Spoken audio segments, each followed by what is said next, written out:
வணக்கங்க. ஒரு அப்பாவும், ஒரு சின்ன பையன். அதாவது இது என்ன, அது என்னன்னு பார்த்து இது தெரிஞ்சிக்க முடியாம, அப்பாகிட்ட இது என்ன, அது என்னன்னு கேட்கக்கூடிய வயது உடைய ஒரு பையனும் நடந்து போயிட்டுருக்காங்க. எங்கேயோ கூட்டிட்டு போயிட்டுருக்காரு அப்பா. அப்போ அந்த குழந்தை வந்து அப்பாகிட்ட கண்ல படுறது எல்லாத்தையும் காமிச்சு, "இது என்னப்பா? அது என்னப்பான்னு?" கேட்குறாரு. அப்பாவும் முகம் சலிக்காமல் அந்த குழந்தைக்கு இதுப்பா, அதுப்பான்னு சொல்லி பதில் சொல்லிட்டு போயிட்டுருக்காருங்க. ஒரு சில வருடங்களுக்கு பிறகு அந்த பிள்ளை பெரியவனாகி ஒரு பணியில் அமர்ந்து தன் தந்தையை எங்கேயோ கூட்டிட்டு போகக்குள்ள, அவர் வயது முதிர்ந்தவரா இருக்கிறார் தந்தை.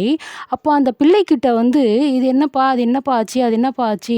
அது செய்தியே என்ன முடிஞ்சிடுச்சா?" என்னன்ட்டு கேள்வி மேல கேள்விகள் கேட்டுக்கொண்டே போகிறார். அதுக்கு பிள்ளை ஓரிரு கேள்விகளுக்கு மட்டுமே பதில் சொல்லிவிட்டு, "மீதி அதெல்லாம் எனக்கு தெரியும். நான் பார்த்துக்கிறேன். வாய மூடிக்கின்னு வாங்க." அப்படின்னு சொல்லி அந்த பிள்ளை வந்து அந்த தந்தைய அமைதியா இருக்க சொல்லி சொல்றாருங்க. அப்போ அந்த தந்தையோடைய முகம் ரொம்ப அ வாடி போகுது.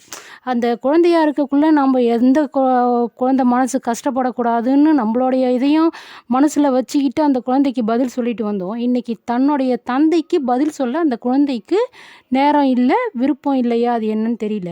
அப்போ அதுபோல இருந்தாக்கா, அந்த குழந்தைய வளர்த்த அந்த தந்தைக்கு எவ்வளவு மனம் வேதனைப்படுங்க. நினைச்சு பாருங்க.